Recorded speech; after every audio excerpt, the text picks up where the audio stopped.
इच्छाओं पर काबू कैसे पाया जाए। देखिए, इच्छा करना आपका गुण है, इच्छा करना हर एक व्यक्ति का गुण है, लेकिन इच्छा सही डायरेक्शन में होना बहुत ज़रूरी है। एक बार एक बाज का बच्चा, ईगल का बच्चा एक मुर्गों के झुंड में आके गिर जाता है। उसने जस्ट अभी जन्म दिया है और उस बाज का स्वभाव है ऊंचे आसमान में गगनचुंबी इमारतों के भी ऊपर उड़ना, वो उसका स्वभाव है, उसकी वो इच्छा है। लेकिन चूंकि वो उन मुर्गों के एसोसिएशन में है, वो अपनी उस इच्छा को भी अच्छे से नहीं कर पाता है और मुर्गों की इच्छाएं जब उस पर हावी होती है, वो पूछता है अपने मम्मी से, पापा से कि पापा पापा वो ऊपर वो क्या है, वो बाज जब उसको दिखता है तो पापा बोलते हैं बेटा वो बाज है। तो पापा मैं कौन हूं? तो बोलते हैं बेटा तुम मुर्गे हो।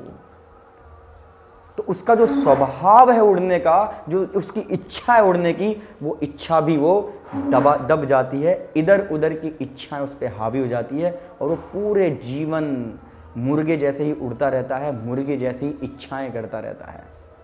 तो इच्छा करना हमारा स्वभाव है, हमें हमारे स्वभाव के अनुसार इच्छा करनी है। और ये एक इच्छा जब प्रबल होती है तो बाकी सारी इच्छाएं दब जाती हैं। जैसे एक सागर, अथाह सागर में अनेक नदियों का प्रवेश होता है, लेकिन सागर कभी विचलित नहीं होता है उन नदियों के प्रवेश से। ऐसे आपके जीवन में बहुत सी इच्छाएं आएंगी, वो सारी इच्छाएं दब जाएंगी अगर आपकी एक इच्छा प्रबल होगी। और वो इच्छा क्या है? जो इच्छा स्वयं भगवान बोलते हैं, जो मैं कह रहा हूं वो करो, भगवान की जो इच्छा है वो हमारी इच्छा हो। तादेर चरण सई भक्त सनेवास, जन्म जन्म मोरा यही अभिलाष। नरोत्तम दास ठाकुर बोलते हैं हमारी यही इच्छा होनी चाहिए जो मेरे गुरु की इच्छा है। शिला प्रभुपाद जी अपने गुरु की एक इच्छा को इतना सीरियसली उन्होंने फॉलो किया कि और सारी इच्छाएं शांत, कोई डिस्टर्बेंस नहीं, लाइफ में केवल और केवल ब्लिस और हैप्पीनेस।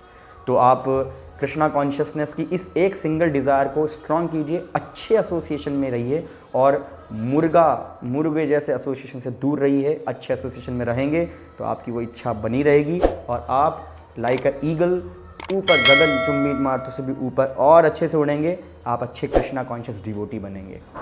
हरे कृष्णा।